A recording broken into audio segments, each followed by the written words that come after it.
Grandma's Room Podcast. Get stinky with us, grandchildren.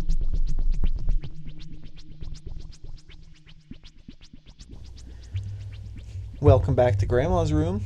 I'm Joffrey Wills. And I'm Ben. Ben.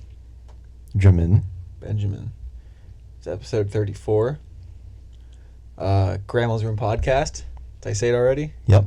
Well, it is.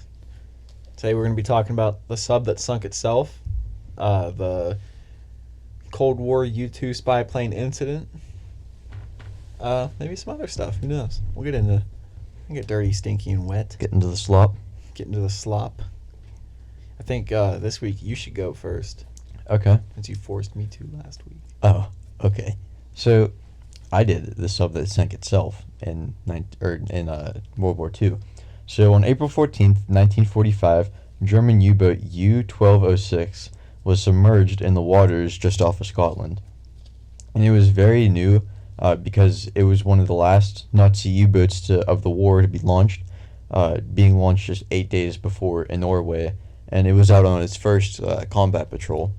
And the sub was under the command of Karl Adolf Schlitt, and they were ordered to sink any enemy ships in the Atlantic.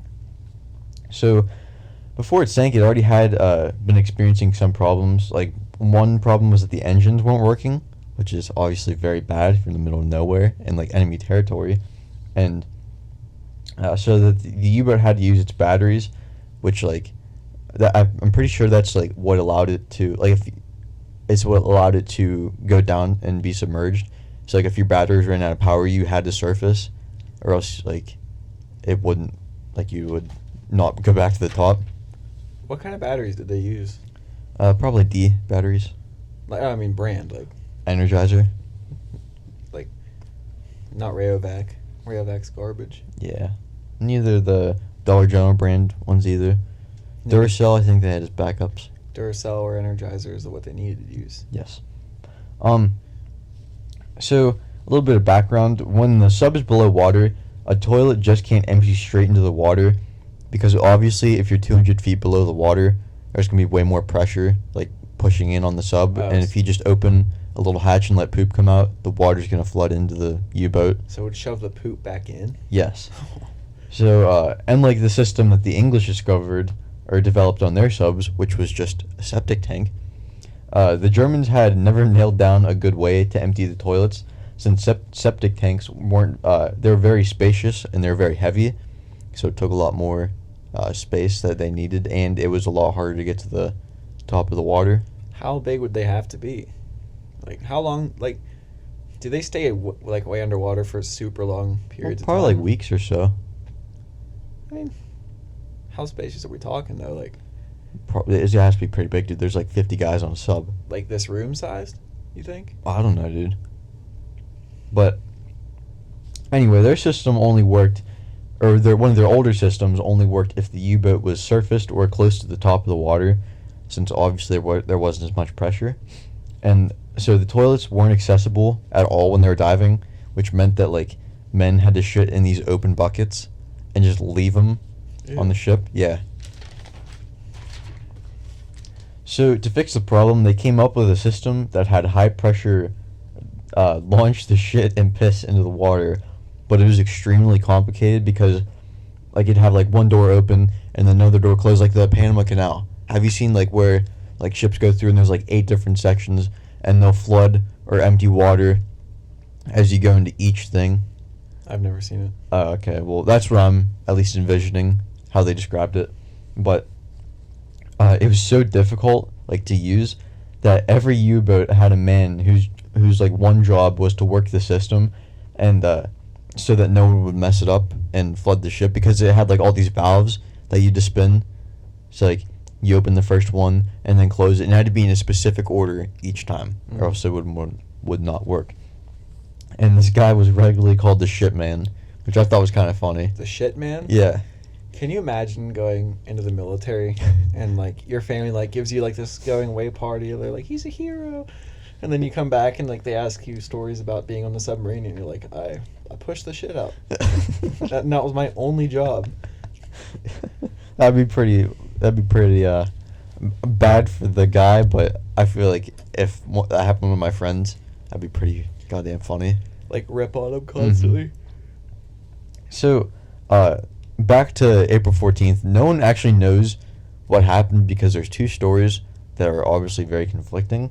So, the first story comes from Captain Schlitt's submitted report, and it says that he heard. Okay, I'm sorry. Back up. He was in the engine room and he heard that a mechanic, he was trying to fix something on the toilet, and it caused the water to come back into the ship, and the toilet let the water in and started to flood the ship. And the other story is that Captain Schlitt, he had to go to the bathroom, and so he shit, and then he couldn't get it to flush, so he called the shipman, and he couldn't get it to work either, because it said that he didn't comprehend how bad the situation was. So I don't know if he shit so much that he clogged the toilet, and if that's what happened. But nonetheless, both stories result in the same way. So the water began to flood into the sub. So the captain and all these people are getting covered in shit water. Oh Christ! And what? Because the water's coming through the septic tank? Well, it's not the septic tank, but there's probably shit also built up on the sides of the tube. It said that the tube, it was almost like launching a torpedo. That much shit packed into it? No, the pressure was launching a torpedo. But anyway, so the batteries for the ship, they were I guess they're right below the toilet, and when it touched it, it reacted and made a chlorine that started to fill the ship. Oh, because of the acid and stuff, probably. Is there ammonia in human piss, or is it just cats? I don't know. But I'm gonna look it up when you keep going.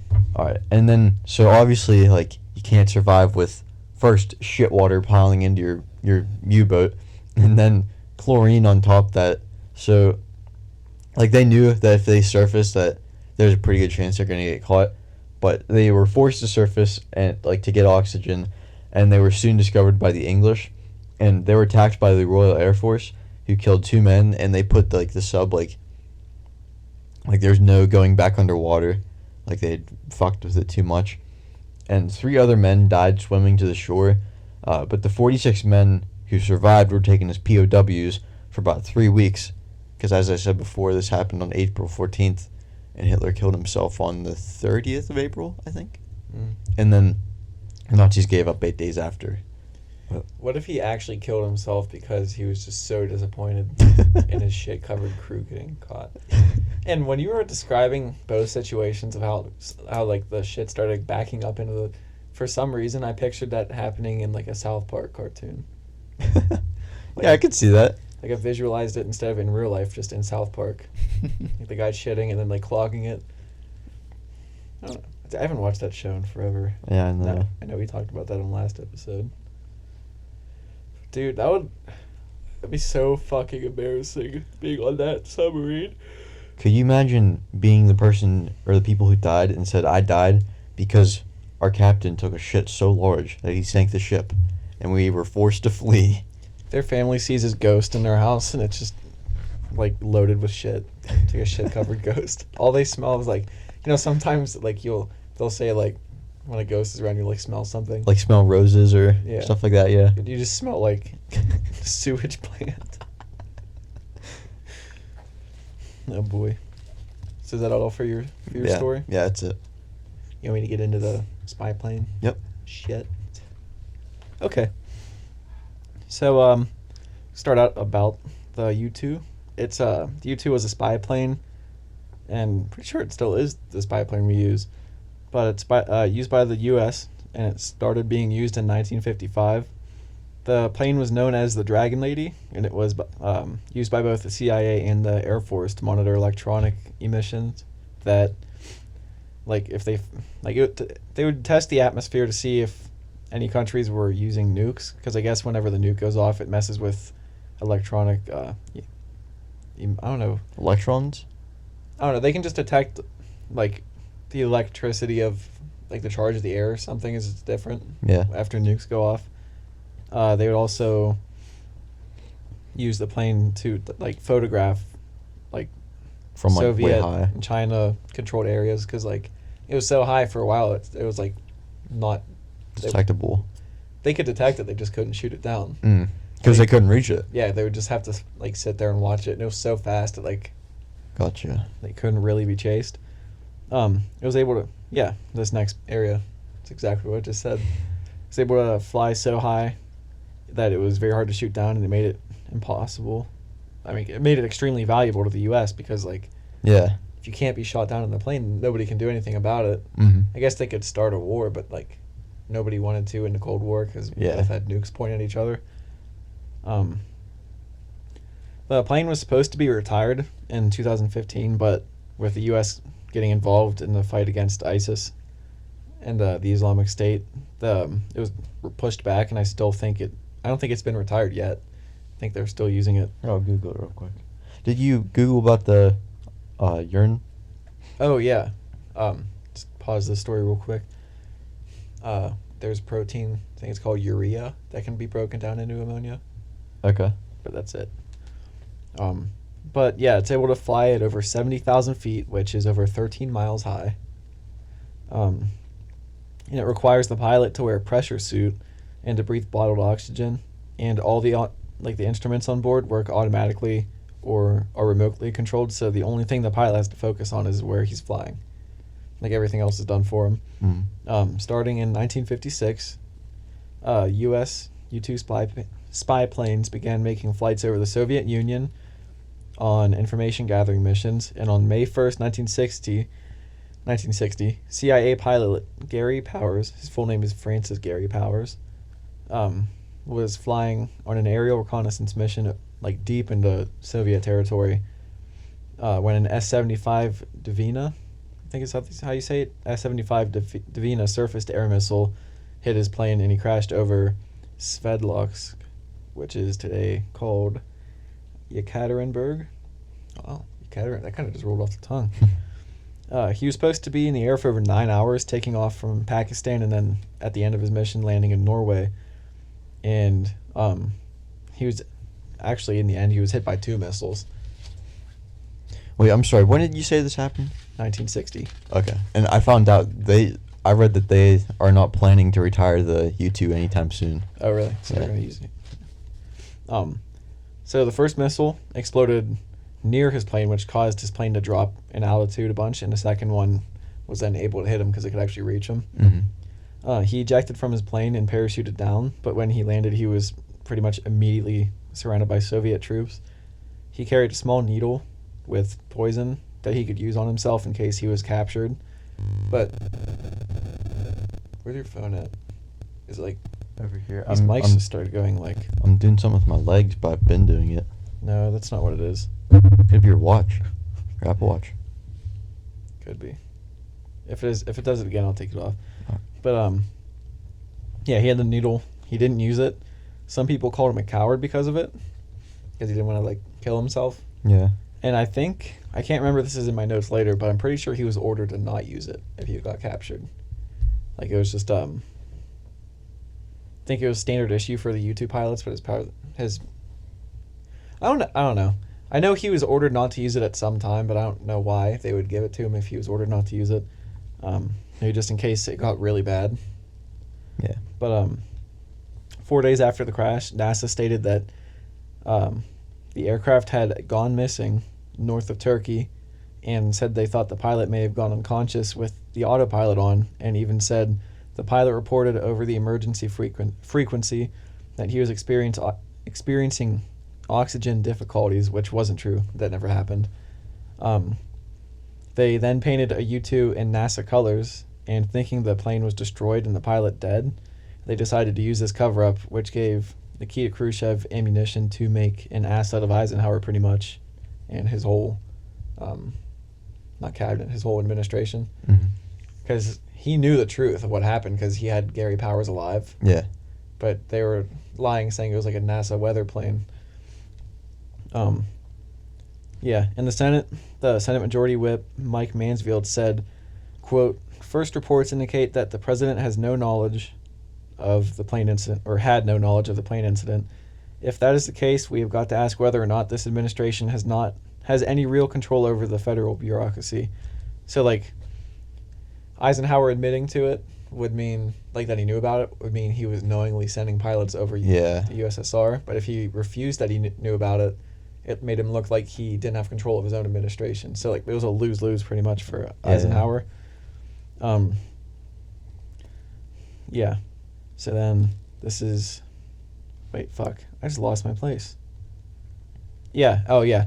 And if he would admit responsibility for the flight, which, like I said, I mean, he was knowingly sending people over, but they had the Paris, like, peace summit coming up. So, like, it's kind of better for him to not look like he had control over it, because then he could still salvage some hope of having peace between them in the in the summit later. Because then, obviously, if he admitted, like, yeah, I'll send him over there, like, why would we even work with you? But this is when the Soviets leaked the information that they actually had. Khrushchev released that the plane had been shot down, but he didn't say that he had the pilot and that he was alive. With this information, the U.S. continued with the cover-up and that it was a weather research aircraft. They went with a story of oxygen deficiency, like he ran out, felt unconscious, and crashed. And then to make it more believable, the U.S. grounded every U-2 plane for a mandatory oxygen system inspection to make sure no more weather missions resulted in a crash. So just to cover it up, they grounded everything and made them inspect every plane. On May 7th, Khrushchev announced, "I must tell you a secret. When I made my first report, I deliberately did not say that the pilot was alive and well. And now just look how many silly things the Americans have said." And then some photographs of the crashed plane were released and gave evidence that of the covert technologies that survived, which embarrassed Eisenhower and his administration further, because now they said it was a NASA plane, and now why are there secret technologies on board? Yeah. So, like, I guess in the long run, him admitting that he had no control. I mean, no, him admitting or saying that he wasn't. That he knew that they were going over. Wait, what? Yeah, sorry.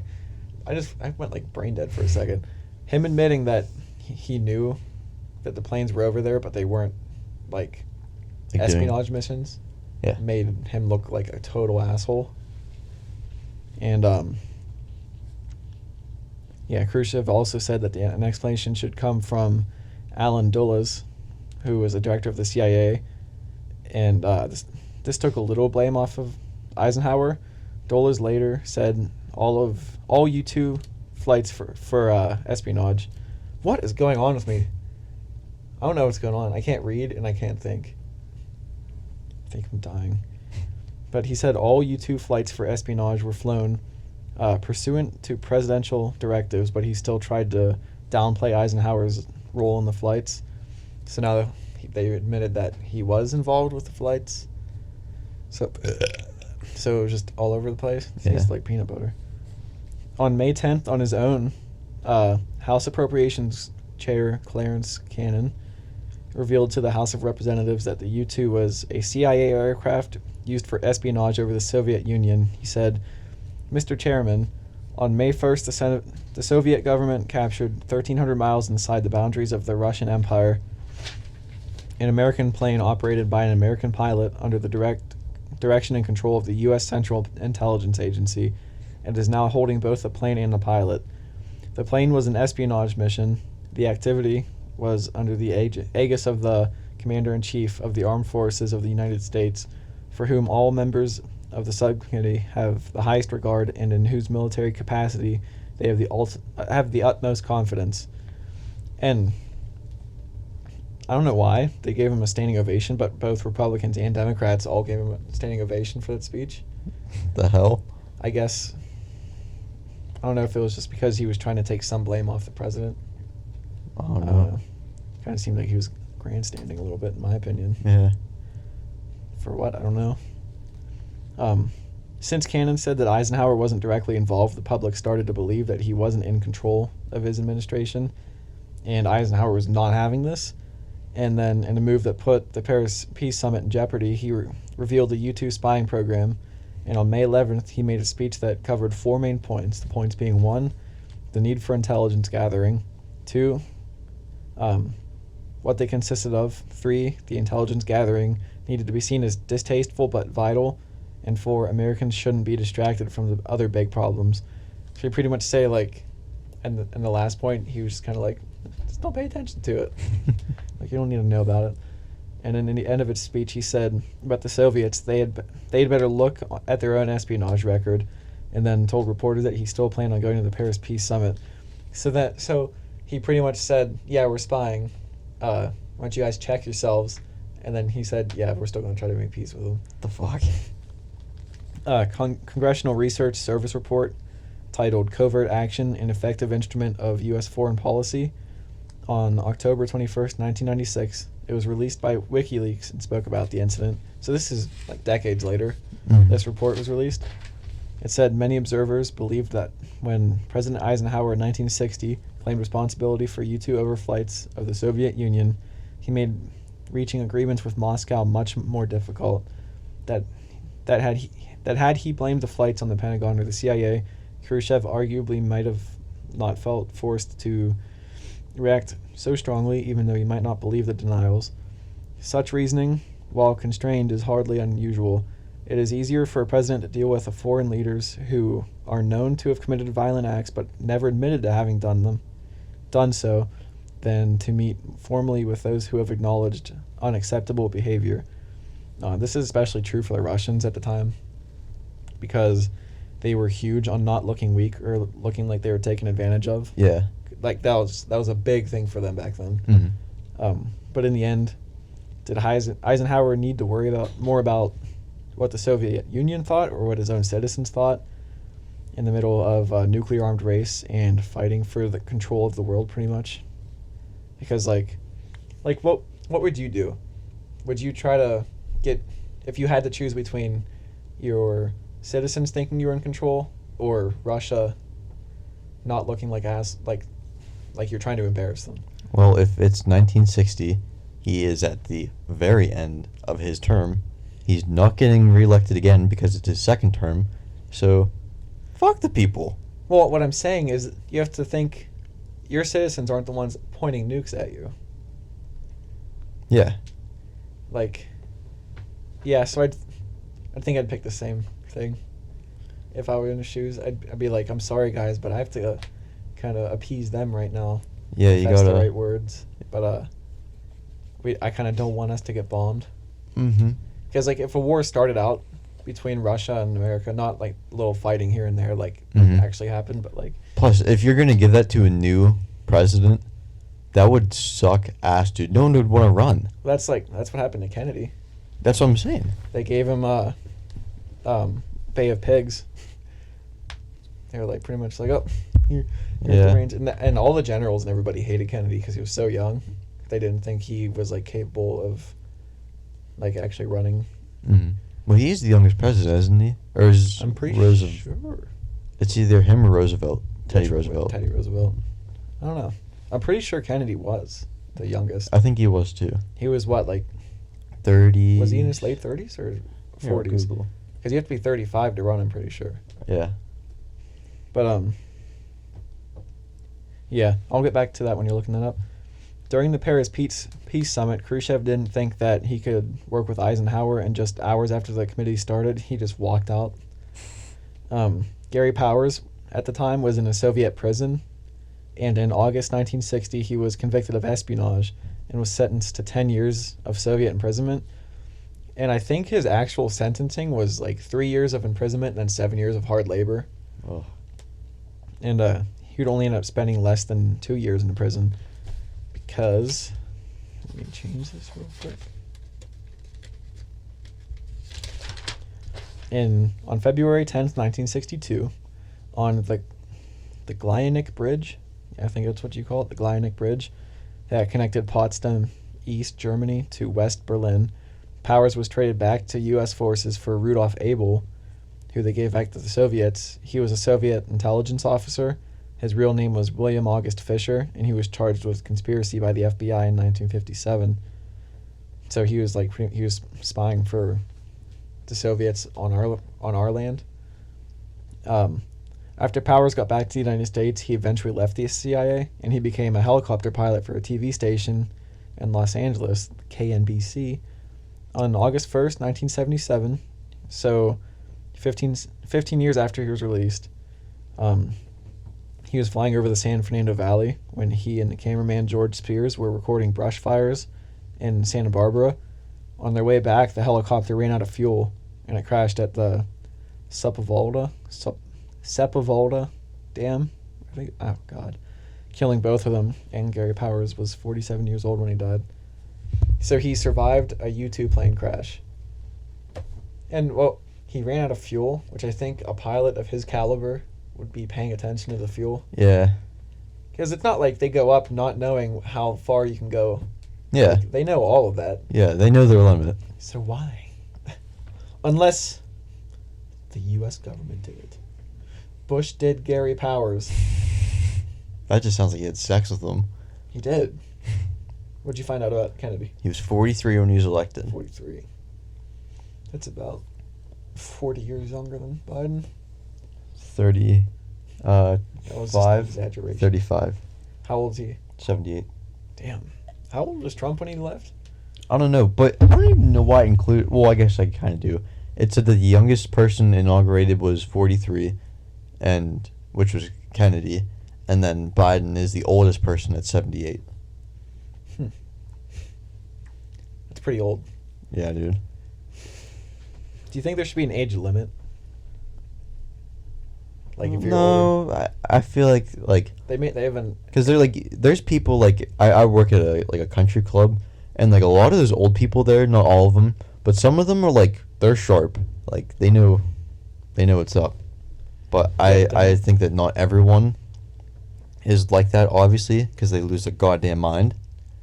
Yeah, I heard not a theory, like a suggestion that like whatever gender you are, like whatever, like if you're a man, you win president, or you're running for president, whatever the average age of death for your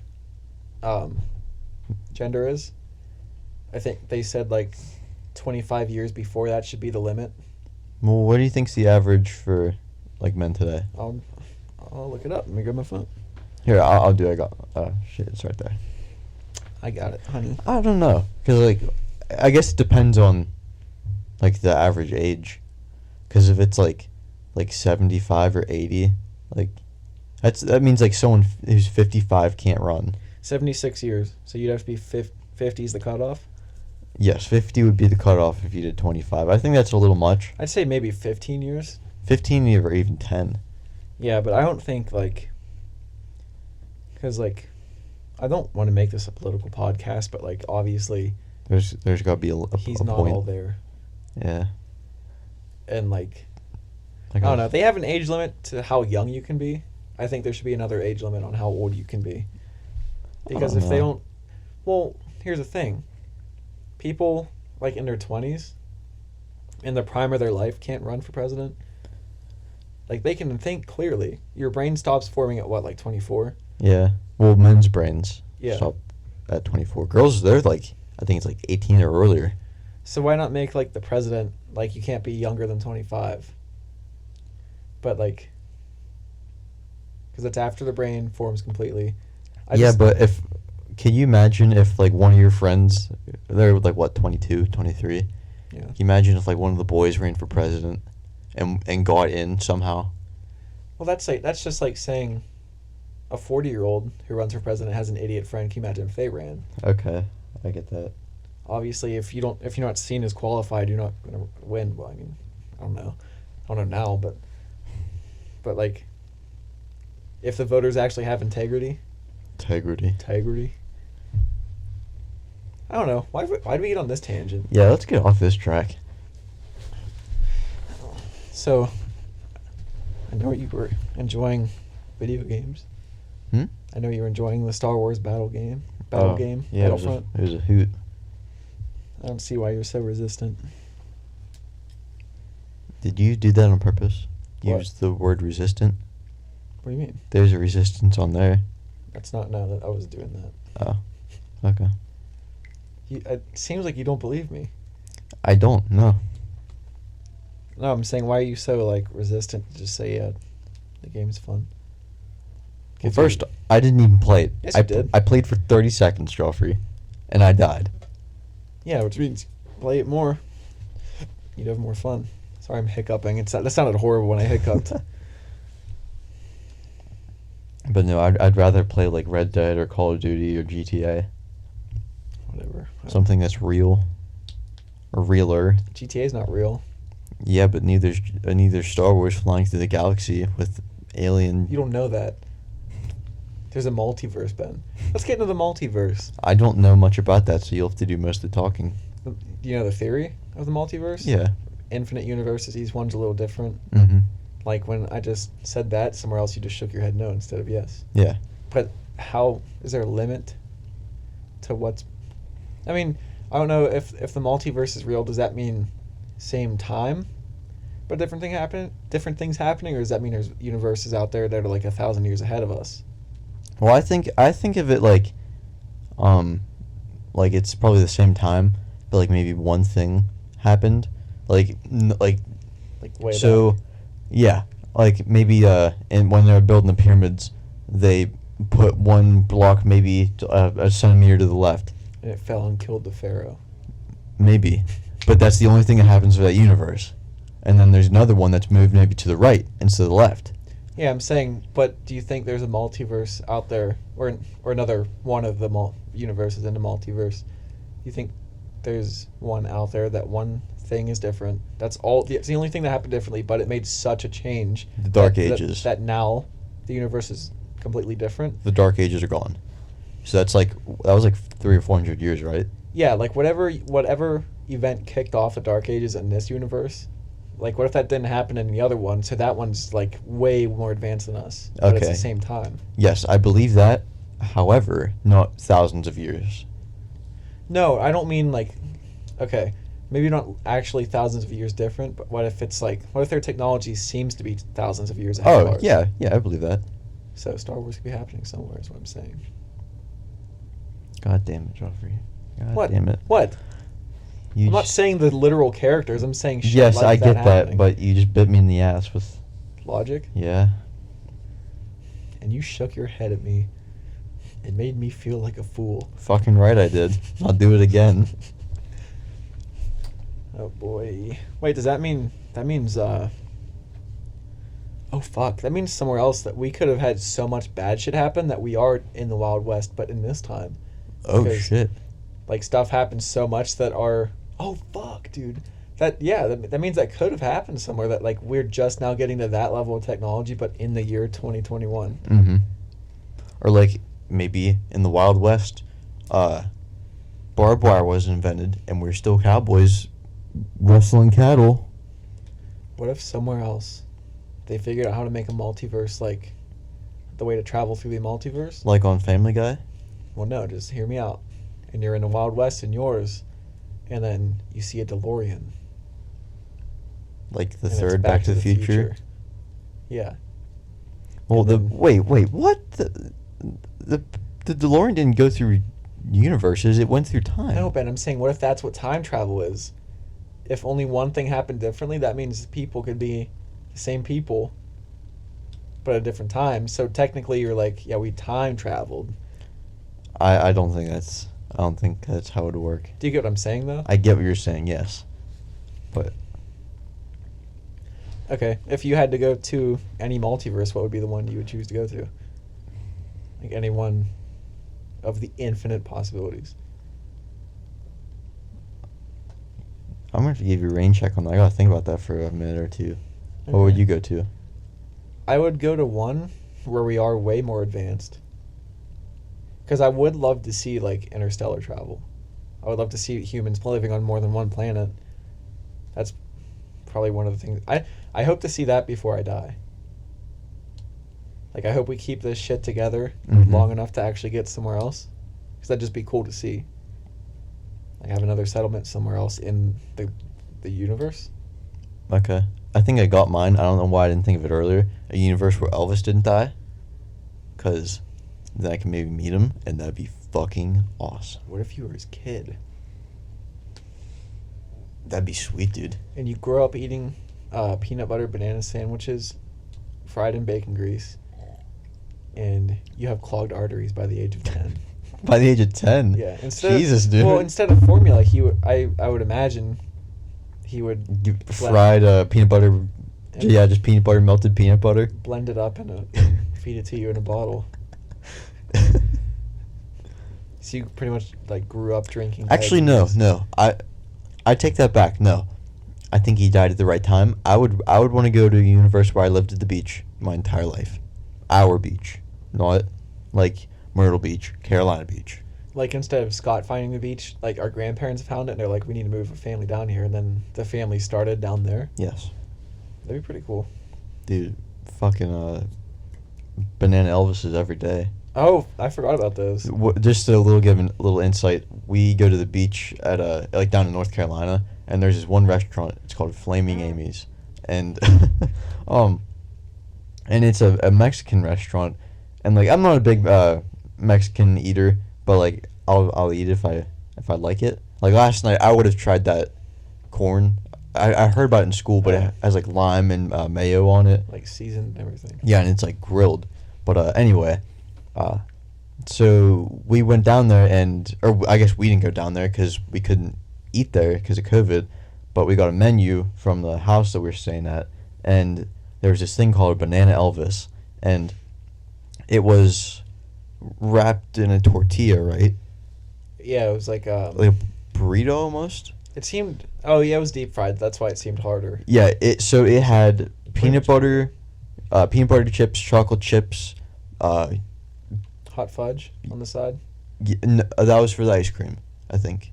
Oh yeah. But then there's bananas in there too, and they they wrapped it up in a tortilla like a burrito, deep fried it, and then it came with ice cream and hot fudge.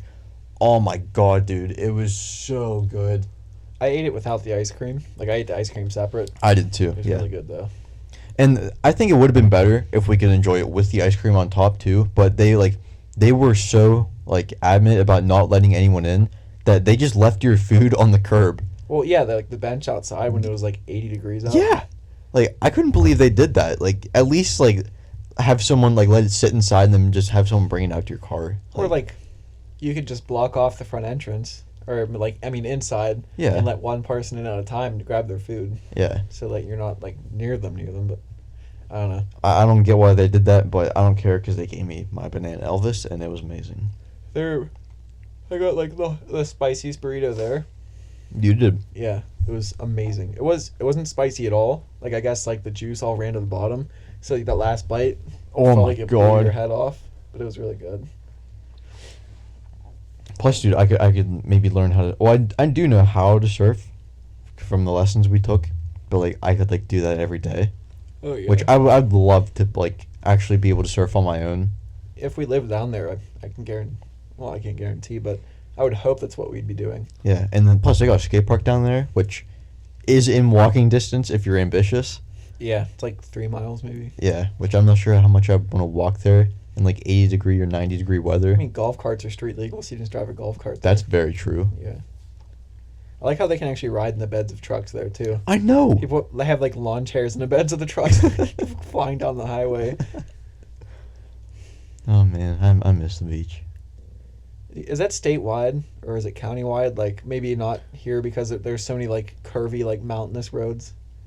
But then you could also be a dickhole on the highway and just throw someone out of it. So that wouldn't make this very. Well, I feel like that might be just an island thing too. Is it? Probably, because like I don't really see anyone like off the island do that. I can't remember. That would make sense if it was more of like a thing for the island. Because it's not like you're going like 40 or 50 down the main boulevard. The highest speed limit's probably like 35, 40. If 40, yeah. Yeah. I miss that place. Me too, dude. Going in July. Going in September. Is that confirmed for like the rest of the family? Yeah. Nice. Oh boy. You just look at your wrist for the time with no watch on? I thought you looked at your other wrist. No. What do you think You think we should maybe call it quits? No, I don't. I think we should talk about the multiverse more. You want to end it? Yeah, because like- we got to get ready. Yeah, we're at like 40 minutes. It's a little bit shorter than the other ones, but We got plans for dinner. way she fucking goes, boys. Way the ship sails. Shit ship. And when the ship comes in, I'll be there to tie her off. And with that, thank you for listening, because I heard another guy talking about this on a beer podcast I listened to, and it's a really good point, and I like the idea of thanking people. Like, I've obviously thought about thanking people before, but he made a good point. Like, you could be anywhere else, Yeah, and you're here. but you decided to listen to us, so from the bottom of our farts, thank you, Yes, thank you. and stay golden. Grandchildren. Take her out, Ben. Take her out with a ditty. People are talking. Talking about people. I just Well, I was gonna let you keep going. No, you sing it with me. I think we should end this. Okay. Love you, kids.